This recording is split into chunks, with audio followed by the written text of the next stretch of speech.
Saudara, warga di Samarinda, Kalimantan Timur menggelar unjuk rasa besar-besaran memprotes kebijakan Gubernur Rudi Masud yang dinilai tidak menunjukkan efisiensi. Kita akan bahas bersama pakar kebijakan publik dari Universitas Trisakti, Trubus Rahadiansyah. Selamat malam, Pak Trubus. Ya, selamat malam, Mas. Ini lagi-lagi ya, gubernur, pejabat daerah memamerkan kekayaan dengan anggaran negara. Ini kan dari APBD. Menurut Anda kebijakan-kebijakan gubernur seperti ini, apa yang bisa mencegahnya sebenarnya? Karena pemerintah pusat sendiri kan sudah bilang efisiensi, tapi kok seperti tidak diindahkan? Iya, menurut saya yang harus mencegah ya publiknya sendiri, masyarakat yang ada di Kalimantan Timur ya, melakukan tekanan-tekanan. Jadi demonstrasi ini sebagai bentuk keresahan yang sudah memuncak, di mana kemudian saluran-saluran aspirasi demokrasi selama ini tidak didengar gitu. Artinya selalu mereka berpegang teguh kepada bahwa apa yang dilakukan kebijakannya itu sudah sesuai prosedur, kemudian juga sah, legalitasnya diakui dan sebagainya. Nah, ini menurut saya juga hal yang menjadi mencederai masyarakat. Karena apa? Karena publik melihat bahwa tidak ada konsultasi publik, tidak ada dualisme publik. Yang ada adalah semua kebijakan dibuat secara top down. Ya. Nah, inilah menurut saya menjadi potret di mana kemudian demo ini serasa memang membawa istilahnya dorongan perubahan lah yang begitu kuat kepada para elit atau pejabat yang ada di daerah tersebut. Pak Trubus, masih segar dalam ingatan kita unjuk rasa besar-besaran yang dilakukan di Pati saat mantan Bupati Pati ya, Sudewo itu pada saat itu juga dinilai sama. Ini punya sifat yang tangan besi begitu, tidak bisa diberikan masukan oleh publik sehingga ada tindakan aksi unjuk rasa yang juga besar-besaran. Menurut Anda adakah kesamaan dengan gerakan di Pati Jawa Tengah yang terjadi di Kalimantan Timur ini? Kalau dilihat akar persoalannya mirip sama, Mas, meskipun kalau di Pati kan akarnya pada kenaikan ini pajak kan, pajak daerah. Nah, tapi kalau di Kalimantan Timur ini lebih kepada persoalan infrastruktur ya sebenarnya, yang awalnya itu di mana karena gubernur kemudian istilahnya pengadaan mobil mewah, kemudian istrinya juga istilahnya berbau gimmick lah atau flexing.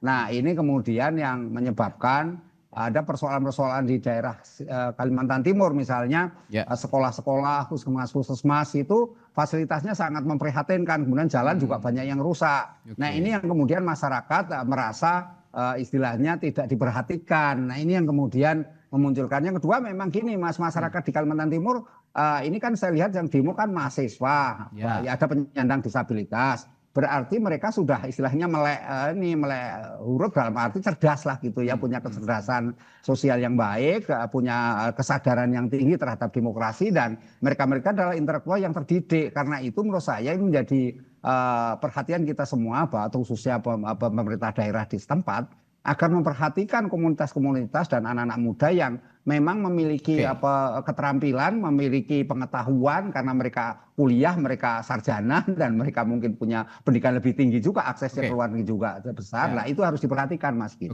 Anda mengatakan Gubernur Kaltim tadi bermewah-mewahan dengan APBD, sementara banyak infrastruktur yang belum baik begitu ya, masih jelek bahkan. Padahal di Kaltim sendiri, yang saya tahu ya, koreksi kalau saya salah, ini kaya akan sumber daya alam dan sedang menjadi sorotan nasional sebenarnya karena ada IKN juga di Kalimantan Timur. Nah, menurut Anda ini apakah mencerminkan kegagalan komunikasi kebijakan publik atau bagaimana?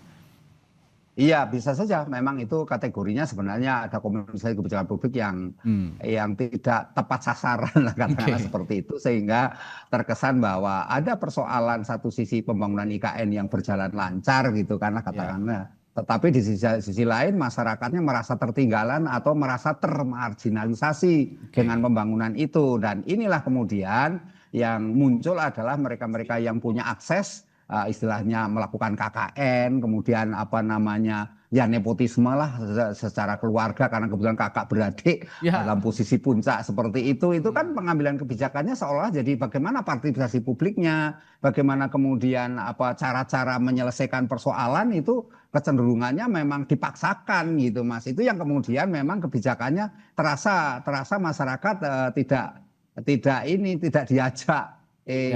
Diajak juga tidak diajak ini juga, tidak merasa memiliki, itu yang menjadi repot di situ, Mas. Terakhir Pak Trubus, tadi laporan jurnalis kami di lapangan, Rizal Mustafa mengatakan sampai malam hari bahkan ini pengunjuk rasa tidak ditemui oleh Gubernur Kaltim. Nah, bagaimana sebaiknya Gubernur Rudi Marsudi ini merespons protes hari ini secara kebijakan publik yang bijak? Karena sampai akhir malam hari tadi, sampai akhir demo tidak ada komunikasi yang dibangun oleh dirinya dengan para pengunjuk rasa.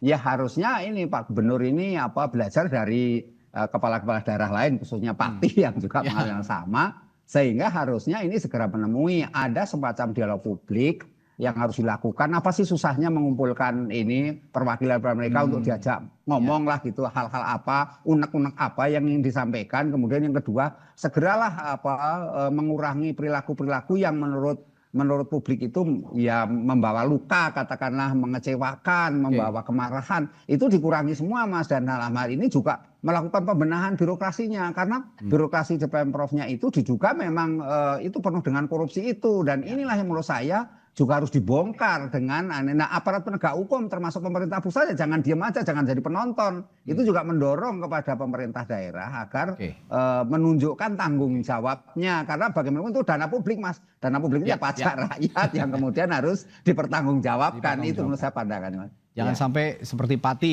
terulang kembali ya, dan seperti kita ketahui Bupati Pati ini berujung di meja hukum gitu.